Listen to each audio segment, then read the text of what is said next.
Hi everybody. I had such a great response from my first AMA video that I have a whole nother list of questions from you guys.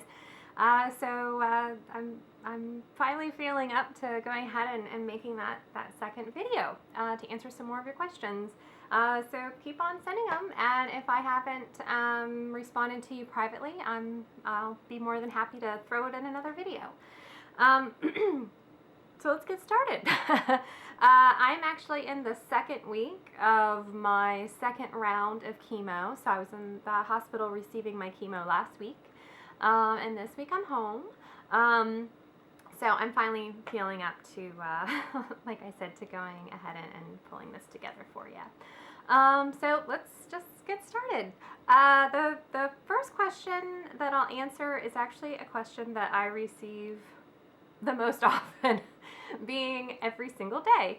And please don't take it that I find it annoying when you ask, because I don't at all. I have never found it annoying when anybody has asked, and that is, how are you feeling? Just be prepared that some days if you ask, I might really tell you how I'm feeling, and it might not be very positive. So maybe tread lightly when you ask me that question. When people say that they have good days and they have bad days, that's pretty much exactly how it feels. And you have to have had a bad day in order to really begin to appreciate the good days. Because even on the good days, you still don't feel quite normal or as you were before. But there is a pretty black and white line to not a whole lot of gray ground for how you're feeling, whether it's a good day or a bad day. So kind of coinciding with that question is, how am I coping with treatment, and am I experiencing any depression? I have to say that depression is one of the top side effects that people will experience during chemo, and it kind of makes sense, right? I mean, it's not, nobody wants to go through treatment like this, and it's never a good reason to have to go through treatment like this. So you're battling with a lot of different emotions, and all of those kinds of things combined can kind of topple very quickly and become depression. So luckily, my doctor was very proactive and gave me medication that I would need to help with some of that toppling feeling. I have a lot of medications, actually. A big giant box that I take every day. So that helps a lot. And actually recently, I could share this. Maybe it would be a great takeaway for someone else, but there was a really incredible woman who said to me just recently, when she asked when my chemo started and when my chemo stopped. And I explained to her when it starts and when it will be stopping. And she said, "Oh, okay, great. Well, we're just going to put a circle around it and we're going to move on from that." And I cried a little, I'll be honest, when she said it, because the connection of that statement, something so simple, but exactly what I needed to hear. Because everything in your brain is moving a mile a minute, and it's kind of like chaos going on inside. And so if you try to get too deep into interpreting this and that, it also becomes chaotic. So having something as simple as that to hold on to and pull myself up out of the water was it was a really great moment. So in my mind, I have a start and I have a stop, and I'm going to put a circle around this time in my life as an experience, and I'm going to move on from it. But I've also used that same thought process for things every day, appointments and such, and some appointments I don't really look forward to. So when those things happen and I get a little anxious about it, or just not really feeling it that day, in my mind, I'll actually put a circle around it. Like, okay, I had this morning, I dealt with it, I'm putting a circle around it, and I'm moving on. And that's kind of become my motto, is just put a circle around it and move on. It's not that I'm not experiencing them. I'm not putting myself in denial. I'm just allowing myself to move on to the next thing and not to dwell. So that's kind of how I'm coping. The next question I got was will I lose my hair? Now, this is something that I read a lot of blogs, a lot of cancer blogs before I even started treatment. Of course, I talked to my doctors, I talked to nurses, I talked to a whole bunch of different people, kind of in all different positions that have dealt with cancer in some shape or form. And that was one of my top questions. It sounds incredibly vain, but it's one thing to have cancer, and it's another thing to look like you have cancer. And kind of the most common look for cancer is if you lose your hair. I'm actually really fortunate that the chemo medications that I take don't actually cause alopecia, which is when all of your hair falls out, including body hair, all over, head to toe. I do have some thinning of my hair, but luckily I have a whole lot of hair on my head, so I'm good to go there. And I had it was starting to damage my hair, so that's why I went for, great little summer chop look. And luckily it is growing back and healthy, so so no, I will not lose all of my hair as long as this cancer cocktail that I'm receiving at the infusion center is working. As long as my body is responding to it, I can keep on moving ahead, and I shouldn't need to lose any more hair than what I have already, which isn't very much. I do see a lot of people in the infusion center, though, that aren't quite as lucky. And again, if for whatever reason, if I should lose my hair, it's just hair.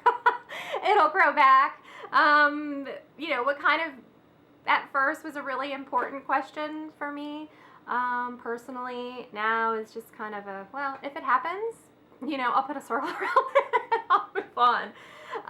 So for now, you'll see me sporting this very short do, courtesy of one of my very dear friends. Thank you very much.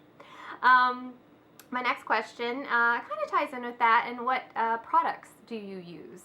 So I kind of like to call my senses right now spidey senses, because they're all very heightened. So I can smell things, taste things, everything is just totally out of whack. So as far as products go, I have to, for the most part, stick to everything fragrance-free, because small smells actually will drive me insane. So all of my products are typically natural, organic, no fragrance, just because it's the most gentle, and your body on the outside is it kind of shows what it's dealing with on the inside. So the more gentle, the better. And a lot of very great friends have sent me all kinds of really nice beauty products that are really have been a lifesaver. So for right now, the only scents that I can really tolerate are lavender and vanilla. And that's about it. So we're just kind of taking that little bits at a time, and smell. You'll see me in the grocery store, smelling everything to see if I can handle it. Down to even like fruits. Like I'll smell it. Oh no, I can't take it. And I don't know. It's very strange. Okay, so my next question, let's see. Are you able to work, or have you taken leave? That's a really great question. Because I know that a lot of people, when they're going through chemo, it can be very varied. Very varied. Yeah, I said that. Okay. This is what you call chemo brain. Okay, so my doctor is really encouraging of me to be as productive as possible on the days that I'm feeling really well. So paired up with my awesome support at work, I am actually working part-time for the last 2 weeks of each cycle. and that seems to be going fairly well. And I'll continue to work as much as I possibly can up until if there should be a time when I'm not able to work. It makes me feel pretty good though to be able to work and be productive and not fall too far out of the loop work wise. So not that I miss conference calls all that much. That I don't miss so much, but the projects and stuff, it is nice to still feel needed at work. So I am on, it's kind of a 50-50. I am on leave, but I'm also working part-time. So I'm just, we're just kind of taking it as it comes, and I'm working the very most that I can for the time being without overdoing it, which I, personally will continue to struggle with because I don't really rest very well. I don't like to sit still. So we'll see how it goes. So far, it's going really well. And then a follow-up question to that was, if you are on leave, what do you do in your spare time? I do have quite a bit of spare time on my hands when I'm resting.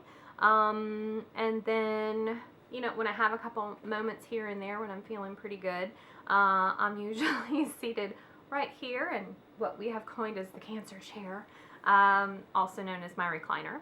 And I've been working on a couple of street art projects that hopefully you'll see maybe somewhere, maybe by the end of the summer. I don't know. We'll see. Maybe. That'd be fun. So I've been doing some knitting. I've been doing some crocheting. The things that I normally do. Reading, I wish. My friend Holly will find it hilarious that the book that I started last month that I got to chapter 1, be proud, I made it to chapter 2. I was able to focus all the way through chapter 1. So I think that probably by the end of this treatment, I'll have completed 1 book. Highly impressive. I mean, I just pat myself on the back every day for that amount of focus. So pathetic. So I don't do a whole lot of reading. I try, but it is very difficult to be able to focus that long. I take, I go for walks. So just recently got a bike as a gift from a very dear old friend. And so I go for bike rides around the neighborhood, keep myself as active as I can. I'm getting ready to start at a new yoga studio. So, there's some things that, watching movies, TV shows, that kind of stuff, but I try not to get too trapped in those for too long. And then I rest a lot, which is, again, not like me and driving me a little crazy, but my body does let me know when I've done too much, like yesterday. I thought, it would be a great idea to go for a nice long bike ride, long being not even probably a mile. I've been kind of paying for it all day today. So maybe, just do the walks for now and bike ride closer to the next cycle. Whatever. So anyway, I'm trying to listen to my body. I am really trying. So yeah, that's kind of what I do in my spare time though, besides talking to myself, which apparently I'm becoming quite good at. Let's see, the next question was, this is a good one. I know that you love music. Do you have any specific songs or albums you listen to in order to get in warrior mode? Well, you might be surprised to hear, people that know me and know me very well, I haven't actually been listening to music at all. Is that totally insane? It is totally insane. I can't really explain it, even when I'm in the car. It's the majority of the time I ride in silence. I don't turn music on in the house. I don't plug in. I don't know why. Even when I'm in the middle of chemo, I'm not listening to music either. So for some reason, and I still can't figure out why, because it doesn't really make a whole lot of sense, but in order for me to go into what you mentioned, warrior mode, I kind of find my inner peace, and which is silence. I also kind of feel like a lot of the things that I'm experiencing during this period of time, and that I'm going to put a circle around and move on, I'll forever associate with this time in my life. And I'm such a lover of music and all types of music, mostly metal, mostly metal, a little bit of punk, Anyway, man music. I'm really into man music there. I said it, as well as man movies. Yes, Holly, you're right. But so it's like I don't want to tarnish some things with cancer, like my music. I don't want to listen to an album now and then listen to it next year and go, oh, I remember what I was feeling that day when I listened to that. I don't know. Is that crazy? But I would love to get some new music. So if anybody has any recommendations for something that I would just need to have and to hold through this fall, and then I, will let it go, then by all means let me know, and I'll give it a try. But the albums that I hold near and dear to my heart, they're gonna stay there, and they're not going anywhere near cancer. And that kind of segues into the next question, what is the most frustrating side effect of treatment? That list is pretty long. What is frustrating? And I guess the most frustrating part of treatment is that it becomes all encompassing, and it becomes your entire existence, all of your reality, everything that's happening to you, everything that you want to do. You have to think things through 5 steps ahead. And when you have chemo brain, that can be a little hard to do. I'm lucky that I can remember to put one foot in front of the other. It's everything that I do. Even just to go to the grocery store to pick something up. First, it's, well, when was the last time I took medication? And was the medication that I took, am I able to drive with it? Okay, yes, I can drive. Okay, great. So then I get my bag together to run up to the grocery store, let's say, to just pick up a thing of bananas. Something, just one little thing. And it will literally take me 15 to 20 minutes to prep just to go to the grocery store, because I have to make sure in my bag that I have everything that I could possibly need in the short amount of time it's going to take me to run an errand. Hand sanitizer, wipes, tissues, hard candies. It's that I have my cell phone, that I have everything in my wallet, that, I have my list together. It is crazy. everything takes a lot of planning. And, I'm used to being able to kind of just, pack up the kiddo and go away for a weekend, and now we can't do that.